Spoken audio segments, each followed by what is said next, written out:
999,999,997 bottles of beer on the wall. 999,999,999,999,997 bottles of beer on the wall. 999,999,999,997 bottles of beer. Take one down, pass it around. 999. Okay, we've had enough of that.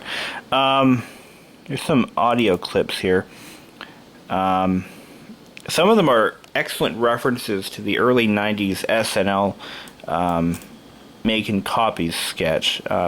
If you could actually use these sound clips and tie them to system event sounds. And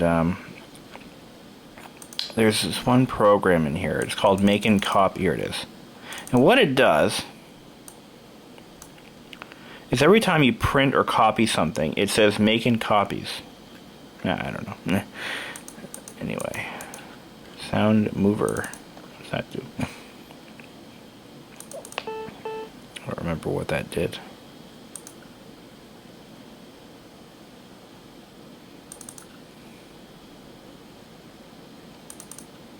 Star Trek stuff.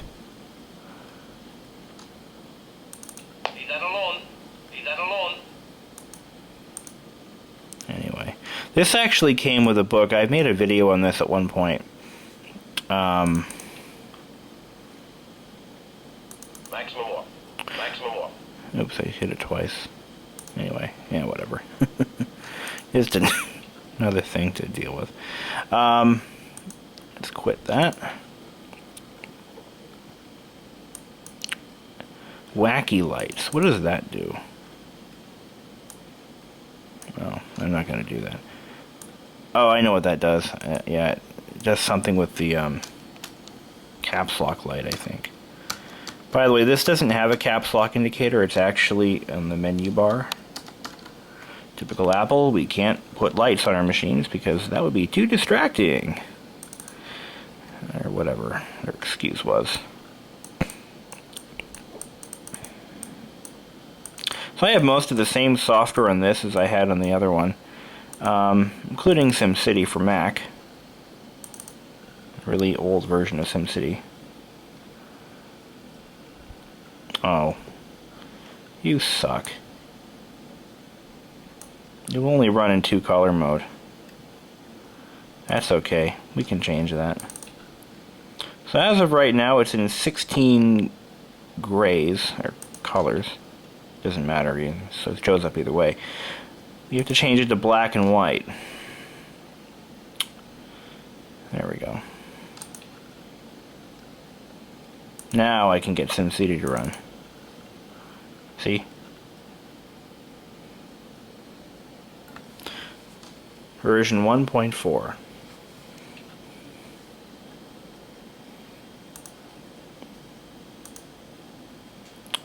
Basically your typical SimCity interface.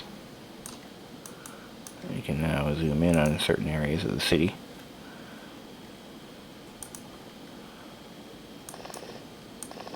That's the bulldozer sound. I might play this for a little while. This looks like fun. I haven't played SimCity in quite some time now. Make some roads. Send him an earthquake. Come on, do it. There it goes.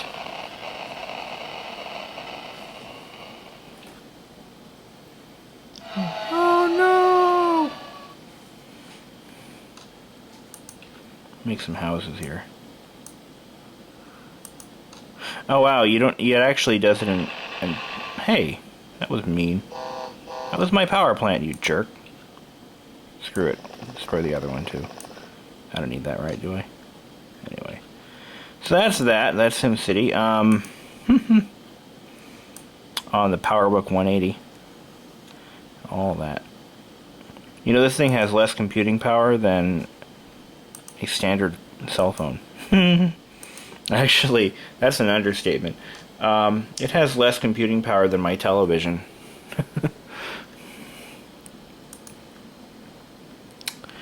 Yep. Yeah, these games I've had forever. I've had these, yeah, forever, just about. Anyway, well, that's all the time we have for now, and we're going to just set this back to 16 grayscale mode. And I'm going to go ahead and make a video out of this somehow.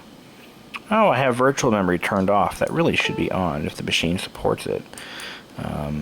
Yeah, RAM disk, always. Anyway, monitors, let's see. Here's 4 grayscale mode, and here is 16 grayscale mode. You really can't tell the difference with the standard system settings. That hard drive is a bit annoying. I wonder if there's a problem with it. I mean, it's always done that. I've had it in like 4 different machines so far. It's always done that.